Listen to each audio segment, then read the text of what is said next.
So, welcome to the show, Lalitha. Lalitha Satheesh is a CA by profession, but she's not just that, huh? She's a CIA, she's a CISA, she's a ACS and a CRMA. When I picked up her profile in LinkedIn, I found that she's Asian Woman Power Leader of 2023. When someone asks me to define myself, I think the first thing that I will call for is I'm a proud mom. You have a very unique life. Going to work at 19, having so many degrees and professional qualifications is not a joke. How did you even manage it? Trust me, family conditions didn't change overnight just because I got married. I was still in the lower middle class to slightly middle class, I can say, so who could not afford to books and coaching classes and everything despite having a very young kid. So I have to lean in on my friend circle who would give their hand notes and I will write it down in the night. Do you feel you deserve it? Do you carry those credentials? Have you brought difference in the work? Have you created that value? Are your stakeholders happy about it? If those criteria are a tick and a yes, I think you should just be shameless in asking for what you want, because if you don't ask for yourself, there's no one who's going to sponsor for you. You have held positions where you have led people and you have seen women and men both succeed or fail. What do you think stops women from achieving leadership success in their careers? Just look at yourself. What would make you feel happy? But make sure that you are progressing towards what makes you feel happy. It could be those little achievement of doing a course or learning an art or running for a marathon, whatever it is. Do those baby steps.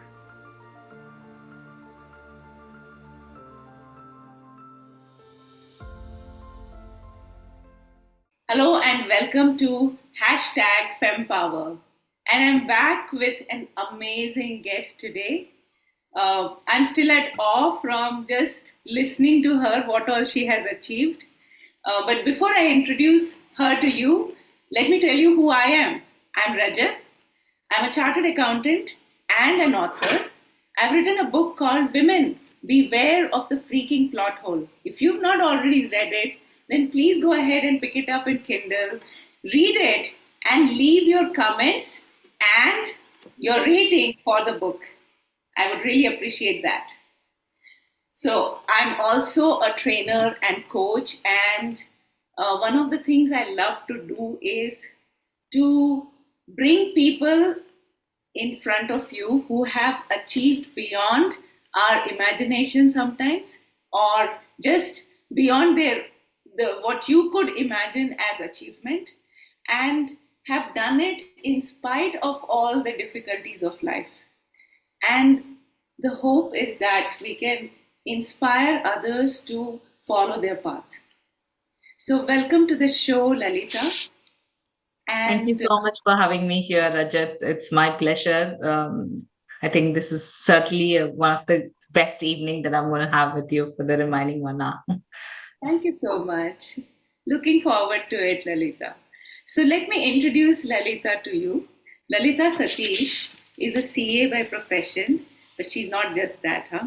She's a CIA, she's a CISA, she's a ACS and a CRMA.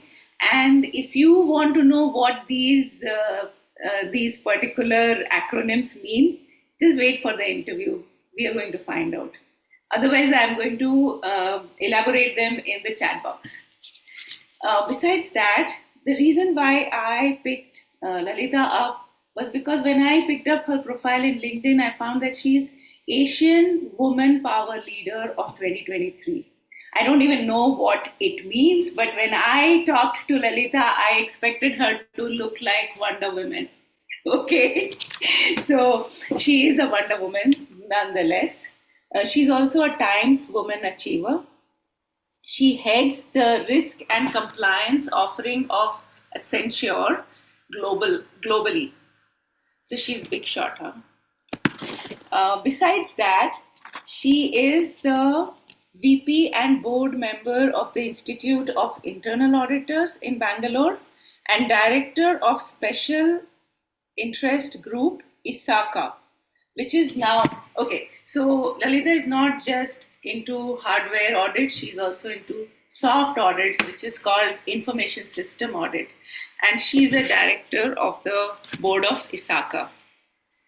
So, um, okay, so guys, I'm getting confused. I've got a very long list, okay? It's like a menu, hotel menu. And I can tell you one thing that Lalitha is a highly accomplished person. But more than that, it is her amiable character that draws people to her. And that's the first thing that I noticed when I spoke to her for the first time about a month ago, Lalita, isn't it? Yeah, it is definitely a month ago. I think I was in UK and it was early morning for me, afternoon for you. And then we had this conversation that I thought I'm going to hang up in 5 minutes, but we ended up speaking for more than 30 minutes, getting attracted to each other on how our path were, how did we reach to where we are today. Yes, I do recall that moment. Yes. So, with that, I'll start the interview, Lalita. So, share a little about yourself.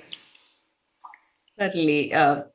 When someone asks me to define myself, I think the first thing that I will call for is I'm a proud mom. I'm a proud mom for two lovely daughters, and of course, a pet dog.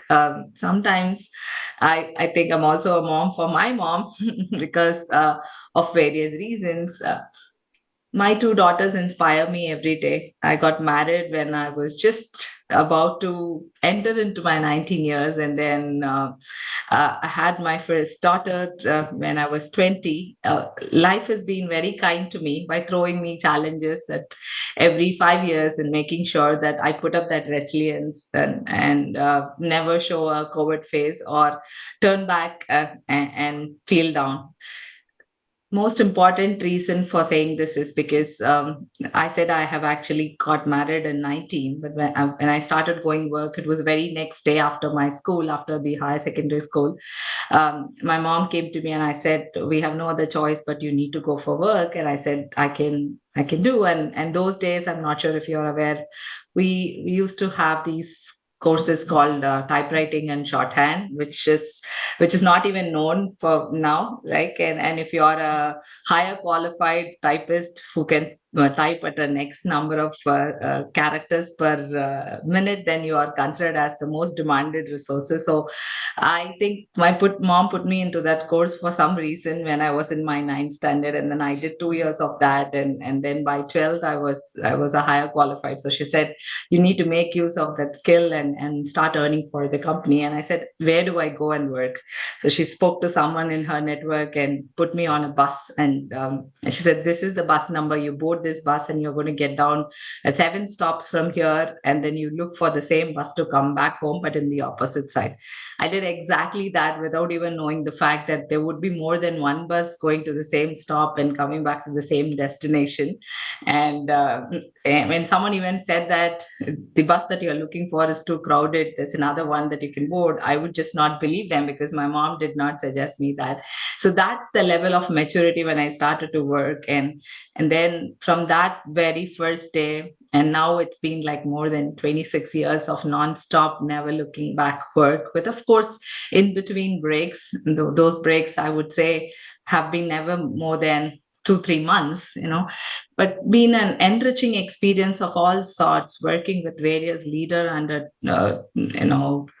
different circumstances and environment, each experience teaching me that if you believe in yourself and if we push our own limits, and most importantly, if you lean and take support from our surroundings and our support system, which is our immediate family, there is always an art of possible. So that's been my story now. And my daughters now are like in a position where they can come and tell me what's right and what's wrong, and I look up to them and saying that, okay, I've got an issue at work, what is that I can do, what do you think about it? So that's how they are grown today. My elder daughter is just finished her MBBS and preparing for her MD exams, and my second daughter is doing her law.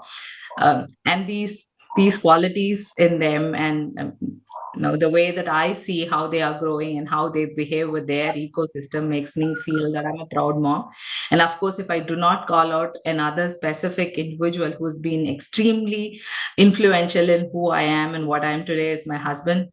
Has been so supportive of everything that I've achieved in life, with so much of an understanding. There is absolutely no ego between us. At one time, I used to go back to him and ask him, "Are you okay if I keep studying like this? Does it not bore you?" It's like, as long as you're not bored about reading continuously, I'm absolutely fine with it. I'm sorry, I get so overwhelmed when someone asks me, "Define yourself," because, it is also about my age, with so much things to say and share. I get confused about what's one thing that I want to call out for myself. Yeah. Yeah, so you ought to have that emotion when somebody asks you, because you have a very unique life. Going to work at 19 and then becoming having so many degrees and professional qualifications is not a joke. How did you even manage it? Like, I mean, how did it even happen? Because Yeah. that's what kind of our audience are asking. So it's funny, right? So I'll just give you an example of how my CA happened. From most of my friends who have been in this line, who are from commerce graduates, will certainly uh, relate to and resonate the fact that doing CA in normal condition itself is still considered to be challenging, with all the complexities in the course, and a huge transition from how we have studied and read in our schooling system, irrespective of whether it is CBSE or state board. In fact, just to call that out, I've never been to an English medium until my 12th standard, just because my family couldn't afford for it. And the reason why I'm a CA today is because I came school first, and then there was an award ceremony, and my school auditor was presiding the function. And he came to me and he asked, "What do you want to become?" And my immediate answer was, "I have a family need that I need to be earning. So tell me a course where the investment is less and the yield is high." And he promptly said then that it should only be CA, but it requires you to invest a lot in terms of your effort and time and hard work and dedication. Are you open for it? And I jokingly said, as long as I do not pay for that course, I'm ready. And then right after the function, he took me along with him to the institute in Nungambakam in Chennai. For those who know where is Chennai and where's Nungambakam, that's where the ICI institute is. And he took me directly to the secretary. He had so much influence. His name is Kara Shivkumar. He's no more, but he's someone that I look up to. And every day when I wake up, I thank him, because he showed me the road for difference in my life. Had he not suggested that, I probably would have ended my life being a typewriter or a senior typewriter or a receptionist, trying to struggle there. But he guided me at the right moment, and it all worked out from there, right? So, and then I told him, I have to learn, I have to earn. So I studied and I gave my first attempt. And of course, there are some family situations and circumstances which compelled me to get married soon after my first attempt, right? So this is I studied CA through the foundation program. So if you're wondering how come before 18 you're even a CA finalist, and then how are all this? So in those days, if you are just around 2.5, 3 years, you are already in school doing your LKG, unlike the current generation where up until 6 years you are not going to school. And that also puts the working mom under pressure as to how do I take care of my kid. So those days parents were smart, and they sent me. And what really happened is, just 2 days before my exam results, at the time I was married, and I have given my exams. But I got a letter from the institute saying that your appearance is prima facie invalid, because you did not meet your article duration. There is 102, I guess, article that says that you should just have 100 days of remaining days before you write your final. And I had 101 days. There started my test of perseverance. And then I spent close to 2 years, from 2000. So 1999 is when I got married, and I got, June is when you get the result, right? June, July is when you get the result for the April, May batch. And I'm getting this letter 1 week or few days ahead of the results date. And I've been just roaming around for 6 to 8 months, walking up to Sridhar and Santanam, which is again a famous and well-known CA firm in Chennai, asking for guidance and coaching. And those days, spending 2,000 rupees for just postages and couriers is a big thing, right? And especially in my family condition and all of that. But then I was suggested that the best thing for you to just start writing it again, because anyway your attempt was not considered. And story short, I was married, and then I also had my daughter in my womb. I was pregnant, and it was 9 months. And when November came and I went to the exam hall, thankfully it was the same school that I studied, but I collapsed in the exam hall while writing my costing paper. Trust me, I did not plan for that, though I know costing was a tough paper.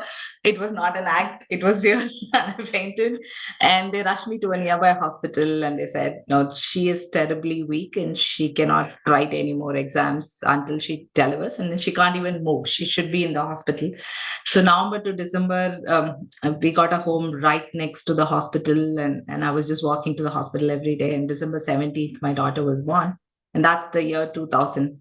And between 2000 and 2002, I had a lot of struggle. It's about, there's just one thing that kept telling me that when my entire society, my relationship, everyone gave up on me, saying that, okay, she's not going to be a CA anymore. She's going to be a typical mother taking care of her daughters. Maybe she's now a commerce graduate, should go work as an accountant or an assistant in an audit firm doing things. Uh, Never they imagine that it's possible. And that one thing about others letting estimate my potential and predicting and taking the position of being an astrologer for my future, I didn't want that to happen. I want me to be the person who would define where I would be. And all that I needed at that time is an assurance from my spouse saying that you have the ability and I'll help you. And then it was a fun ride. When she was born, I'm smiling now, but those days I didn't know how to manage. How did I manage rather? So CAs, again, you will have these syllabus changing every 6 months. And between the time I wrote my first attempt and 2001 to everything changed, especially the FM. That's another tough subject for me. So I used to spread around all the hand notes and reckoners. Trust me, family conditions didn't change overnight just because I got married. I was still in the lower middle class to slightly middle class, I can say. So who could not afford to books and coaching classes and everything, despite having a very young kid. So I have to lean in on my friend circle who would give their hand notes, and I will write it down in the night. And my daughter would silently crawl and then sit on it and pee it, which I will wipe it. And sometimes I will keep it at the distance and study.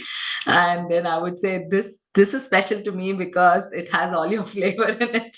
Yeah, it worked out. And finally, I gave group by group between her, I would say, 6 month up until I think 1 year, 1.5 year. 2002 is when, November 2002 is when I cleared my final, in Jan 2003 is when the results came. By then I was working. So I was working, I was managing my kids, not that I put an end to everything. And I didn't have a choice to even be at home and do a full-time mom or a full-time, preparing for CA. So it was a force. I had to work. And then I never thought it as burden, mainly because this was one thing, as I was saying, was so clear in my mind that I have to be CA.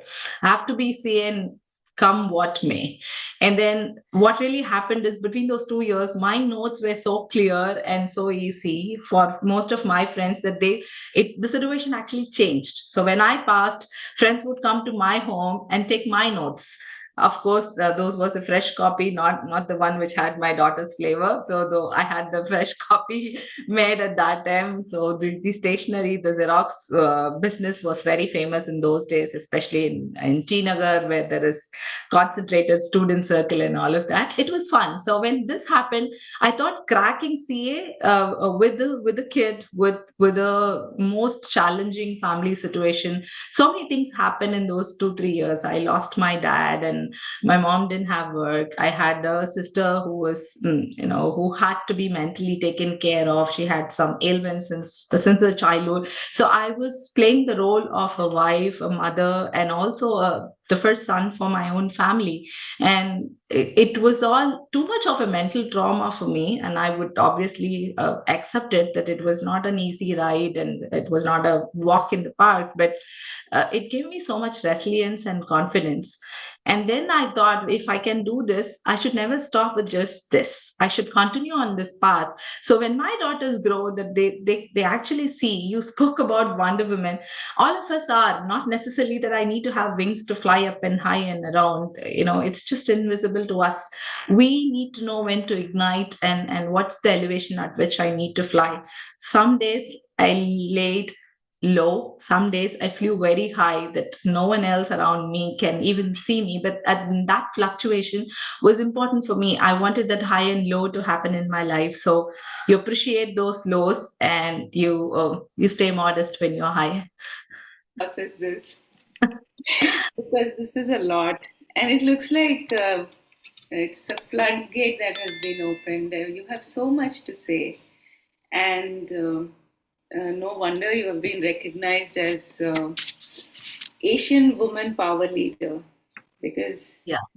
you are a power leader. It's not a joke to have a job and a kid and pass your CA final. It's not easy.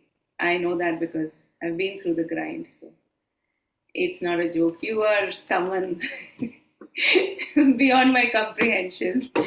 Okay, so um, I can't even imagine what makes you. I mean, if you were an alien, I would say okay. But you're not an alien, you are human just like me. But I'm telling you, my CA journey was so tough. I almost did not pass CA. So um, there were complications in my life also. But then this is something else. Okay. And hats off to you for persevering and getting there. A lot of people never get there in spite of all the support system, all the comfort of their homes and their own dedicated study area and hours dedicated to their studies. They're not able to do it, and you could do it without any of it. So hats off to you for that. Thank you so much. I think one thing you just spoke about, the dedicated area and all the support system and all that. So till the time that I was married, I was living in I would say a little less than 80 square feet. That's all my home size is all about. So you can call it as a drawing room. You can sometimes call it as a bedroom. You can call it as a reception hall. It is all what it had, right? A single hall with one corner, we had a TV. We couldn't compromise on that anyways. And then there was definitely a cot without a bed where me and my grandfather, my sister, all of us will sneak in and tuck in. Um, but it was, I never felt that there is something called poverty, and I never had compared myself with any one of my friends and said they are rich and I'm feeling that. I did not know how did that happen, but it may sound a little bit animated, but I swear and trust me, what kept lingering in my mind and in my ears is I have to make a difference. I have to give a better life to my parents and my family. And what's that I need to do for that? That's one constant thing that was happening in my mind. And as I said, if you start leaning in on and take all those trends, and my grandfather, for example, he worked in railways and he retired, and he was the highest educated in my family. He completed his 10th standard, so he's the only one who can write. I'm not even calling out my parents, so you can imagine. So my grandfather is the highest educated in my family, and he always used to tell me, he used to bring Express Today paper. If you it's no longer existing now. And he would ask me to solve crosswords. He would ask me to actually read through those passages, because sometimes I'll go and tell him, Tata, I wanted to study in English, but then Amma is not putting me there. And he was like, that you shouldn't be really bothered about that. You just do all these things that I'm telling you and you will be good. And if I'm speaking what I am today, that I owe it to my grandfather. And the reason why I'm calling this is because sometimes we easily underestimate the power of strengths that we have within our own ecosystem. We either get oversight by the fact, clouded by our own judgment, or there's also some form of ego that we think if we go ask them what would they think, is it appropriate for me. So I will just, from where the position that I'm in, go around and assess, or uh, I would not even use the word assess. Go around and have these open conversation with your family with a fair, fresh of mind, and ask for help, and look at what everyone around you has as strengths and lean in. It will definitely work wonders for you. You've mentioned Lean In many times. So have you read Lean In by Sheryl Sandberg? Okay, of course, it's my most favorite book. If you ask me to quote a sentence from there, I have to quote the entire book. I used to sleep having the book under my pillow. It was like someone has actually read my story and wrote this book, kind of a thing, right? And I one thing that changed my behavior after and before that book was just asking for seat at the table, right? And she would mention that in the book, that sometimes we just shy, we feel that we are not prepared, and that has actually transformed the way in which I deal in my organization. Sometimes I would think that, okay, those are from these schools, and this person know this director, and they've been in the system for 15 years. Honestly, those are not the criteria. The criteria is, do you feel you deserve it? Do you carry those credentials?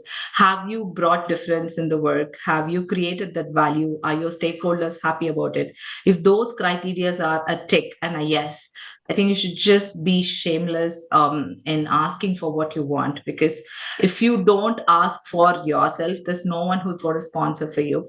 And in organization and in career, the biggest learning for me is to make sure that you have those pair of hands that blesses you and have your back. Otherwise, it's a struggle, just as how we go through at home. Yeah, so I would want to change the word shameless to daring. Of course, yes. Yeah, that's a more better word. I realized that as I was saying. So, Yeah. yes. And you have that there. They have the audacity, because you're authentic, you bring yourself to work, you do the best. And not every time it's about promotion, right? It could be even about going to your manager and having the audacity to ask for more work, or ask for even less work.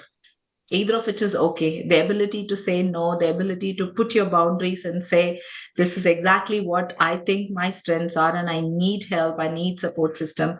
Sometimes we just sulk in what is given to us and keep complaining to set of people who have no authority or influence in changing your work style or position. Rather, just go to the person who is in the position, who can make those shots for you, who can call the decisions for you, and have this conversation. But be prepared yourself. So going around is not effective as going directly to the person. That's another learning and lesson that I have learned, right? In my initial days, I would wonder where to go. I will go speak to everyone, and what I've learned around it is, Rajat, when you just go have these small talks cribbing about your position and your helplessness, you're only being projected as weak, right?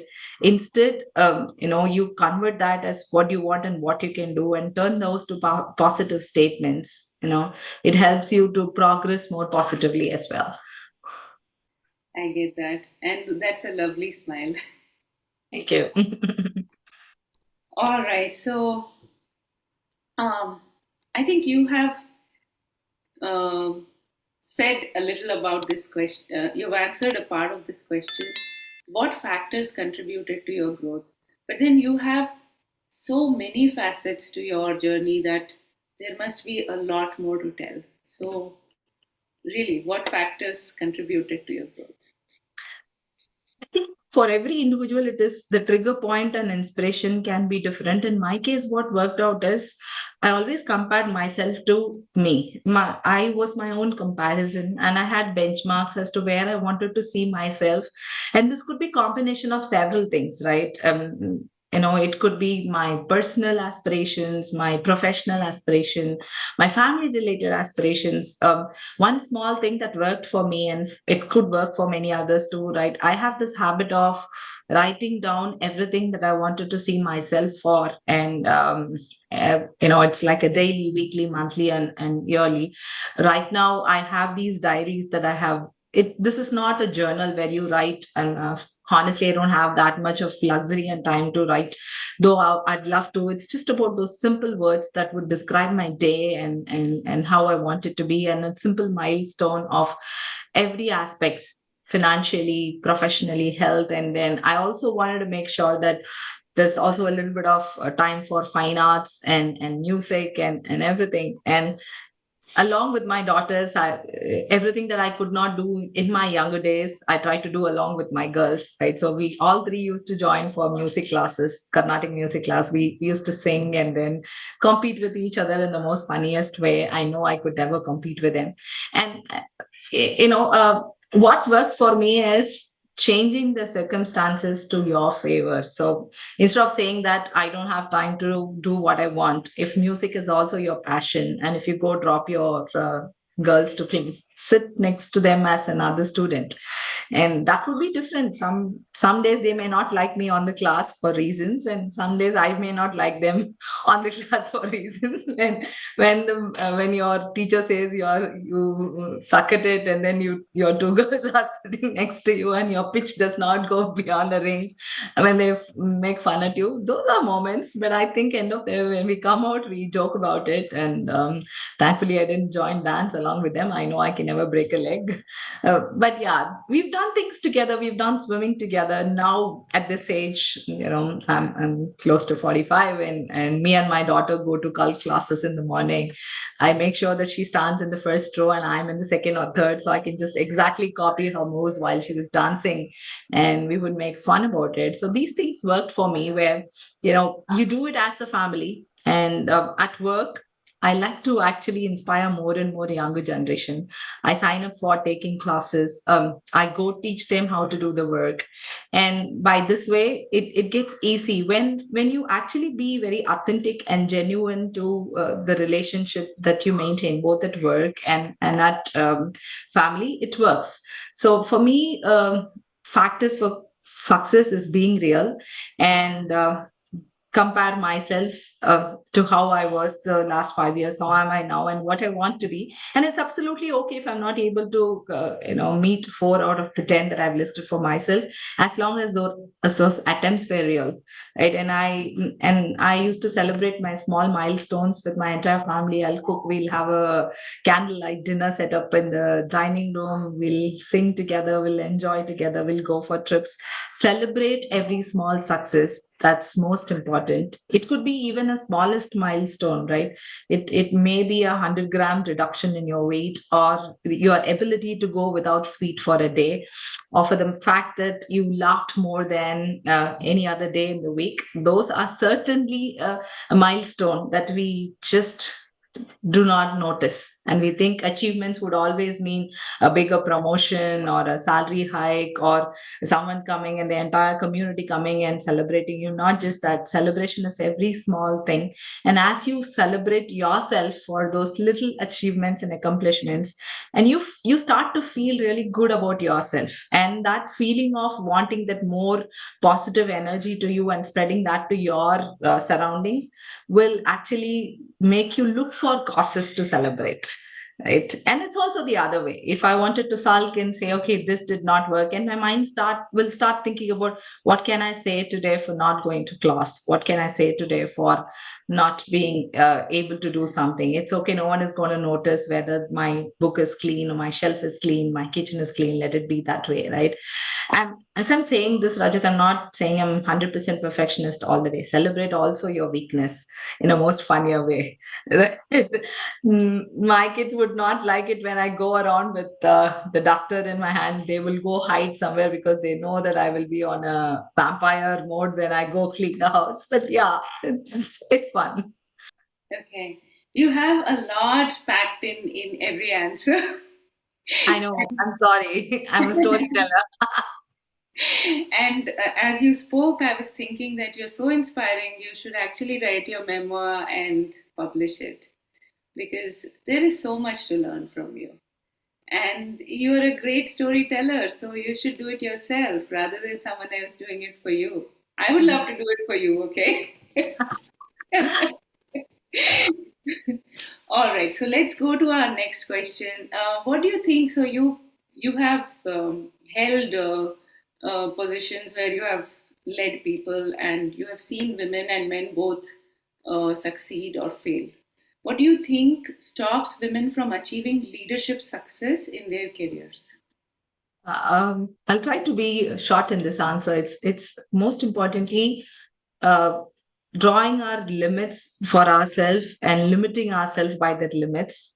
Not pushing our boundaries and asking for help, right? So I have said this in some form or the other in the past 20 plus minutes or so. It's just about, first of all, having the confidence in yourself and taking support and pushing boundaries. And there is no time limit. When I got married at 19, when looked at my friends, they were happily enjoying their college life and then having fun with their friends going around.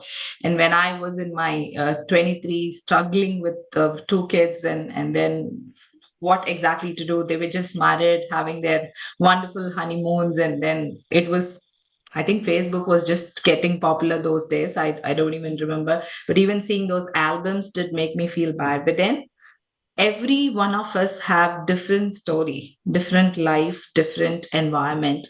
So there's absolutely no comparison, and there is nothing called time limit and age limit for anything. If you're getting married at 19, it's okay. If you're married at 30, it is absolutely okay. If you have kids at 25, it's great. If you don't have kids until 40, it's even more great. It is just the way how you have to see it. Do not pressure yourself by comparing with even another woman. Forget about men. That's a different zone altogether. They are from Mars and Venus. Or, we are different. And just look at yourself. What would make you feel happy? But make sure that you are progressing towards what makes you feel happy. It could be those little achievement of doing a course or learning an art or running for a marathon, whatever it is. Do those baby steps. And in the process of comparing ourselves with so and so, another person in my apartment and my colleague at a workplace, you are diminishing your own value and your potential to, take a step ahead in your own race. And when you continue to just focus on yourself, then the rest of your surroundings will start looking at you, right? But you will not even notice. And it will eventually happen. It's a journey. And for that to happen, we need to believe in ourselves. That's mine. I guess I made it a little short this time. It was very short. And so you say that you look at yourself and your ability to succeed. But so my question is related to the external pressures that hold back Mhm. people, that hold Mhm. back women from achieving at the same level as men. There's a lot of talk about it. What do you think about it? See, as women, even see the pressure is not only when you step out and you are in a working environment, right? We are pressurized even when we are at home. In different form of relations that we need to handle at work, it becomes even more complex, right? So the despite having these diversity and all of that, I've had conversations or situations where you're totally unheard, in a group of 10 leaders, or growing leaders. I have seen myself being one or the only women sitting there and trying to raise my voice and not being heard. It was not easy. And going back to Cheryl's book, right, it's about just re-emphasizing the fact that you need a seat at the table. And it does not mean that I ask for a mic and speak louder. I think it's more about how my actions, how my attitudes come across as a strong person, and sticking to your opinion if you know that those are correct, right? And that journey is not going to be easy for working women, as much as I say. And that's where, making sure that you take support of your other women colleagues, to reach out to them and talk about experiences and not just about concerns, navigating the systems to see how did they navigate when they had challenges, right? And then taking some cues and adjusting it for your style and your environment did help. I'm still not sure if you've answered your question, but in short, uh, pressure not necessarily in the form of another gender. Sometimes I've also had pressure coming from my own manager, who is another female, right? And bottom line, when you sit together and understand what's causing this, it's probably sometimes the perception, right? When I'm thinking that she is a pressure to me, it was fascinating to even understand that she thought that I'm not contributing and being a team member. It's mainly because of the communication issue, that you have to sit down and sort it. And when you speak, at least you will have the clarity where the problem is. And then is the next stage of whether I can stop it. Is it in my circle of control? Is it something that I can avoid or ignore? Okay. So that was a very good point you raised about even women holding back other women, but then that's what people are talking about. That patriarchy doesn't work just for men. Even women are patriarchs. So we Right. have the same perceptions about women as men, and that is why patriarchy is being protected, because everybody is preaching it and everybody is following it and everybody is okay with it, and till the time that everybody is okay with it, there's no harm with the system, right? And Correct. now that people are coming out and saying, okay, why me, why should you ignore me, I'm better than him, that's when Correct. the whole fight begins. Otherwise, there are laws and there are examples in history. In fact, 7,000 years of history that the historian Gerda Lerner went into to check where did this patriarchy came from. Even 7,000 years ago, there was patriarchy. Wow. It's Code of interesting. Hammurabi, in the Code of Mhm. Hammurabi, also women had lesser power than men. If you read Chanakya's Earth Shastra, the laws for women were very different. They were not supposed to own land and have wealth, and they were not supposed to go out and work. If, in case, they needed to work because there were no men to support them, they were supposed to get work, and there were certain kind of work they could do, and there were laws how they would get the work, how they would communicate with the person who assigns the work. They would do the work at home. A lot of things. I mean, women have always been so. Women, as per Gerda Lerner, women were the first slaves, Mhm. and so the system of patriarchy is what we are up against, which is maybe older than 7,000 years, not younger. That's I've learned something from you today, Rajat. Thank you for that stats. Okay, so yes, so whatever you said made sense. Okay, you may be not hitting the bullseye, but I think overall you have covered the question that women have to go forward. Like if they are not getting what they think they deserve, they have to stand up and ask for it. And books like Lean In has really helped them. It helped you. Like, Many of the organization, right, and most of the professional bodies are doing so many things to help each other colleagues, especially women, right? I mean, it was fascinating for me when I took up these pro bono association with both the ISACA and IIA. It's been, I think, close to 4 or 5 years now that I've been invested with their professional bodies for multiple causes. Most of them are around helping our colleagues, women who have been on sabbatical struggling to come back, women who wanted to break that ceiling and then have some issues either at workplace or at home. So we have all these mentorship. I'm also a global mentor for the same institute in addition to my association with the chapter. the reason why I'm bringing this is about not just about what are the clubs and professional bodies that I'm member of. I think women out there, in your respective line of profession or community or whatever, there are a lot of these neighborhood clubs or professional bodies and institution that does come forward to help, right? So leverage those. Do not actually keep a baggage of everything that you need to go through.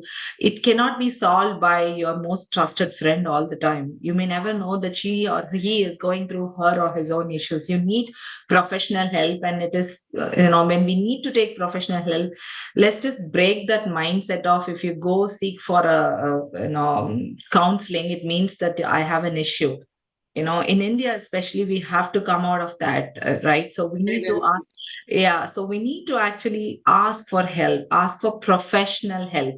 That's a lot different. And then, of course, if we cannot afford to those and these programs, professional helps, depending upon the number of sittings, there are many associations and organizations that does have these, right? So have a candid conversation, talk to them, and they will definitely help you to address and navigate. So mentorship and coaching and networking is a lot different than taking a professional help from someone who can actually assess your emotional well-being and will not tell you what's the right or wrong thing to do. They will hear you out and help you manage the situation. So we have been emphasizing a lot on take a mentor, take a coaching, be a coach and all that. Also about professional, uh, Psychological help yeah, you're talking about. exactly. That's the word that I was thinking about. We shouldn't stop thinking about if I ask for one, which means that I have an issue. Even if I have an issue or being seen as someone having an issue, it's just like days if do we feel shy if we have to go to a doctor and say I have a headache or a tummy ache? We don't, right? But then I have a mental issue. Then it's like, what you have? It's as if like it's a sin that women are not supposed to have mental issues. And let's just be vocal about it, acknowledge and treat it in the right state so that we come out of it and help others too. Yeah, Yeah. it's a taboo, and actually, the fact about professional help, you're the second person who has picked it up, and um, women need it a lot because the challenge that women face is totally different from how the society's the work life is designed. It is not designed for women. It's so. Uh, I mean, I felt that when I was working and going to work, I felt it is very hostile for women. You know, You have to do because everything right and also look beautiful and then smile. yeah, and on top of it, when you're expecting, I mean, I had my legs had become like, so 2.5 kilo of my body weight was just my legs, which had blown up so much. I didn't have a slipper to wear, so I had to buy new ones. Oh my Okay, God. Okay.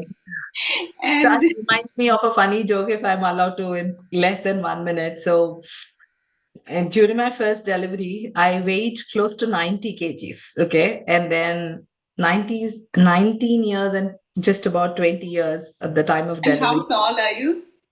5.3 or 4. Okay. 90 Oh kgs my is God, fine. then The 90 is best too much. the best part of the story is not that I was 19 but matured for the age of 13 or 14. For this generation I would say 8 or 9, right? That's the level. I If I say something, no, none of the audience would even believe me for the statement that I make, so I'll stop it. And then I was thinking, the moment my daughter is born, everything around my waist and circumferences would just flush out, and I will get up as if I will have a flat stomach. So I'm delivering. My baby is 3.35 kgs, healthy baby she Wow. was. And then my husband came, and then he's like, very good. All of them were happy. And I was looking at my stomach, and it was still heavy. It was still bulky. And I was like, okay, is there another baby? I want the doctor to come and check. There's something inside. It cannot be this big.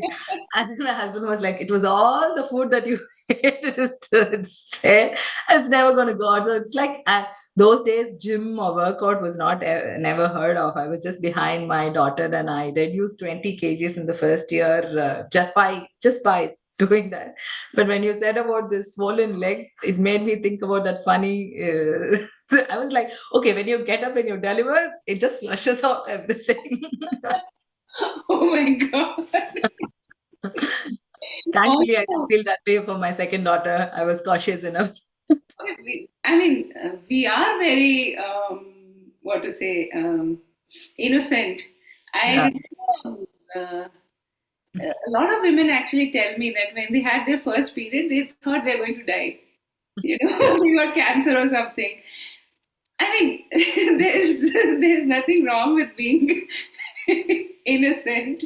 It also represents the lack of a proper education at school in those days, and that's exactly why I said if I have to compare the knowledge at this generation, I would say it as 8 or 9, versus in those days, it as such, depending upon the schooling and the environment, if you're just in And no girls' internet. alternate and only You girls' can't. school. All right, so very funny. Okay, your incident of losing weight. I wish everybody could lose weight like that. I can go for 10 deliveries. All that I want is like 5 kgs in each. All right, this is awesome. So, your message to women is that you figure this out by taking professional help, and this is something that, as a coach, I say. So, I'm not a counselor or a psychological help or any kind, but I coach people with their growth challenges. And a lot of people don't want to come to a coach. You know why? Because in our homes, once we complete our education, we are supposed to be self sufficient. But then look at all the cricketers or any player. I mean, You that's will never be a better person unless you have a coach. And I'll tell you what, I'm subscribing to a leadership coach, and happy news that I've been just promoted to a managing director. I got to know about this last Friday. Official announcement will come on December, but we are encouraged to go share it with our family and celebrate this moment. But before this could happen, I was actually aligned with a leadership coach and to address to this, right? Another underestimated area for women in career is not signing up for professional coach if you have to. While the psychological help is to deal with your emotional swing, the professional coach is to stitch your day-to-day life, your persona, and align it with your personality and help you to progress in your profession. So it was like coach is one person who you can actually trust in and be yourself. And I've had very interesting moment with my great coach. Her name is Anita. I don't know if she would ever end up seeing or hearing this recording. I'm sure you are as good as Anita in your role. And please, for those who are there, Rajat has not told me to say this, and this is not part of our conversation. But if Rajat is in this line, please go seek help and take help, because it takes a lot to be a coach. It's not easy, because one thing that you have to go sit in front of your coachee is having a clean mindset and a plain slate. As women, as leaders, as individuals, we tend to conclude with our way of doing things, and we force our decision. Coach never do that. Coach will help you to navigate, and hence it enhances your personality, and you end of the day you will not be thinking that I have said this, I have done this because so and so asked me to do. You will feel confident that I have done this because I've applied all my analytical skills and judgmental ability to lead to what it is. You will be thankful to your coach because they will lead you to the path, and they would actually not be showing you by walking ahead. exactly. And every person who really seriously takes their career and life and relationships should find someone who can guide them. And mostly, look, this was done by family members, but then family members are no more equipped. I mean, after you have all these qualifications, you start to realize you're alone. Yeah. And so, my next question is before I ask my next question, I will ask one more question because that was something we decided we'll talk about. Is why did you go for so many qualifications? One of the reasons why people go for many qualifications, I had a friend, she could not work after her kids, okay? So, because her mother unfortunately passed away, she didn't have a support system and nobody was there to help her. So, she stayed home and she kept adding to her, she was also a chartered accountant, she kept adding to her bag of qualifications. Okay, never knowing how she was going to use it someday. I'm hoping that now she's somewhere great because her kids would have grown up. um, in your case, you have always been doing pretty well, right? You were always working, and it doesn't matter what level you are at. But just by knowing how talented you are, I can tell that you have always been successful in whatever you did. People have appreciated your work.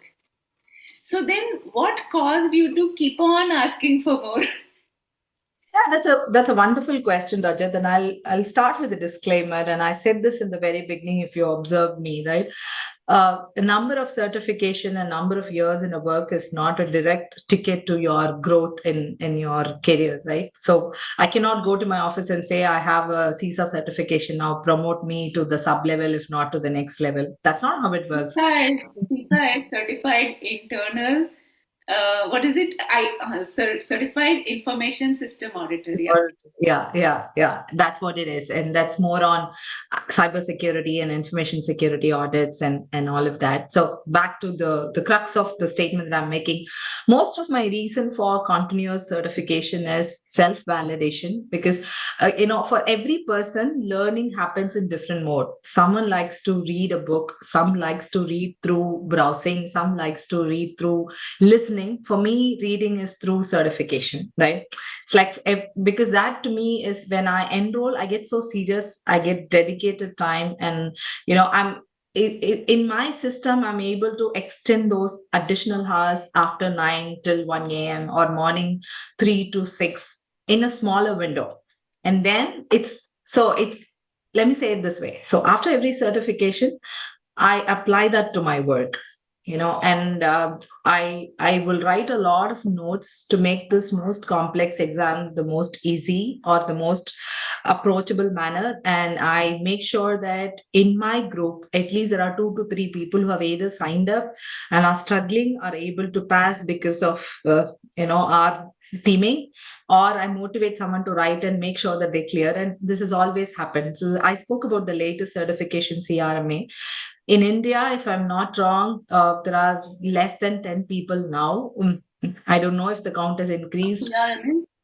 Certification in Risk Management Assurance by the IIA. They've just changed the course and the topic. IAS Institute of Internal Auditors. It's the global certification for all the auditors. So while CA focuses a lot on, so it's not like a CA or CPA. It's more focused only on the auditing elements, right? And it's a global certification for auditors. Oh, So not just internal auditors, it's all kinds of auditors. yeah, Internal. focusing on internal audit. It's called Institute of Internal Auditors. You can just Google it, the IIA.org. It has a lot of white papers and thought leadership. And I write a lot within my organization.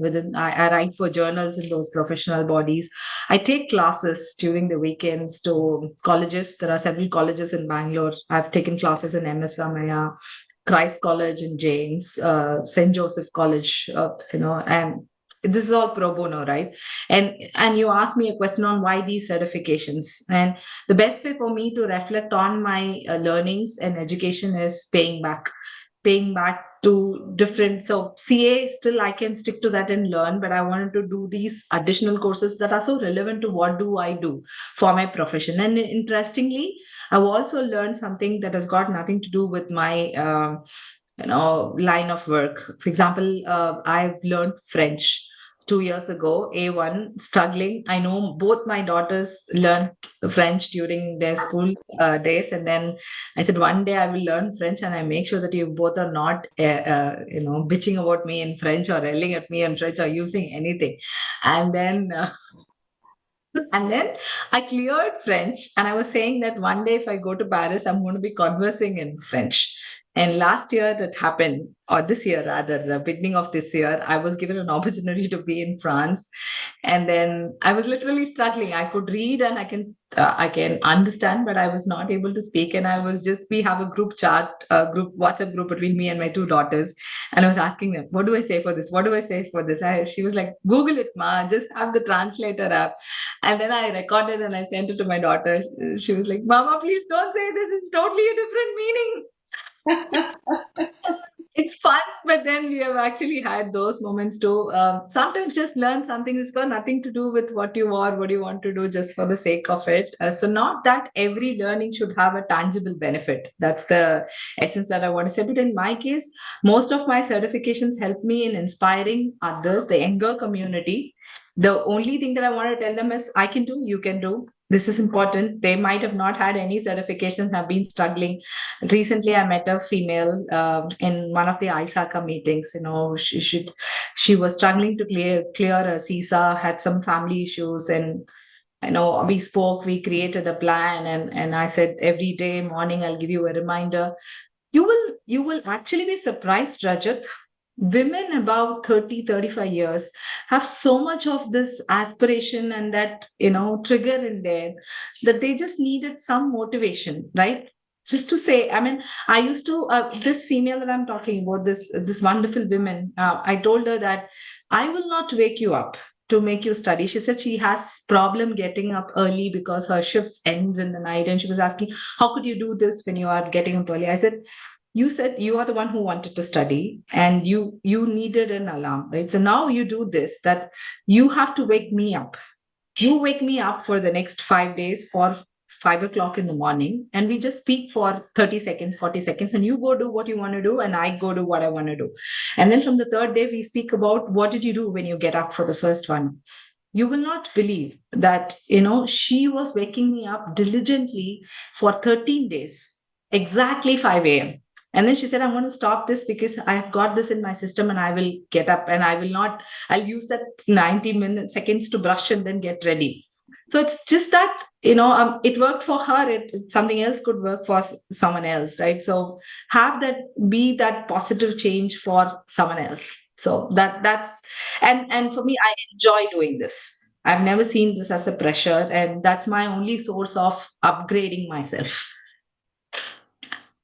All right. You were also saying that you timed it with your daughter's exams Of and course, yeah. So most of the time, yes, I did mention that, right? So two daughters, there's always these milestones of 10th standard, 12th standard, their NEET entrance exam, their CLAT entrance exam, and then whatever that they want to do, their semesters, if they find that to be so tough, just do this, just study with them. And with my second daughter, at least I can associate because she's doing law and I'm all of this. But with my first one, she would say, I'm going to teach you something on anatomy. And I was like, okay, I would not understand anything.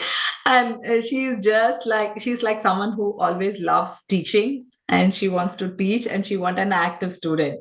Best way to escape that is, I have got an exam to study, so it's better we both study. Yeah. okay. All right. So now your daughter will know why you did so many certifications.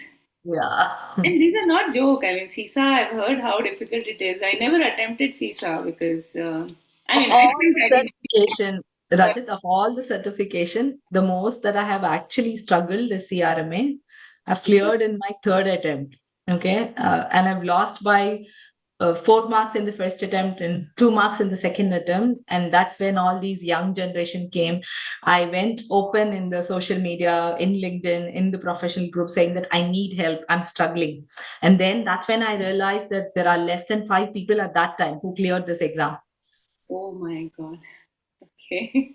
Failing is also not a shame at all. It's absolutely okay to fail, have multiple attempts. So, those who are thinking that I will be judged if I'm not clearing in the first attempt, especially in these kind of professional courses like CA and all that, the more attempts, the more wisdom that we carry for ourselves. Yeah, somebody taught me that CA is come again. That's a good one. So, because in fact, what you have been saying consistently in the whole interview is about leaning in and asking for help and not feeling shy about it. It's a very good advice that you are giving to everyone. So, my next question will give you more opportunity to say that. What would you advise? What advice would you give to women who are listening to you? Be yourself. First start seeing your own strength before you start seeing strength in others, right? You God has created, it may be sounding a little bit philosophical, but I'm a firm believer that every single individual that God has created on earth is created with some or the other form of strength and uniqueness. So we should be able to appreciate our own strength and believe in ourselves. Very simple thing that we've been told several times that we casually ignore, right? Believe in your ability and look at what is your circumstances and have your goals adjusted according to that so that you are not feeling so pressurized. There's never too late, never too early for anything. And enjoy every day of your life by celebrating small success. I've said this before, and take support. Beautiful.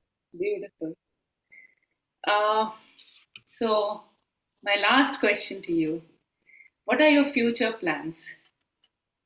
I I do have plans for my next 3 years, and then of course it has a combination of certifications and all of that. But as I'm aging, my priority is changing now. Now I want to do soul searching thing, right? When I say this, it's about how do I continue to create impact and influence in my surroundings. I want to sign up for more and more of this. So just as today, I have signed up a springboard session with Infosys to teach AI and cloud and cybersecurity for the most privileged students and in select orphanages and privileged places, right, where they cannot afford to.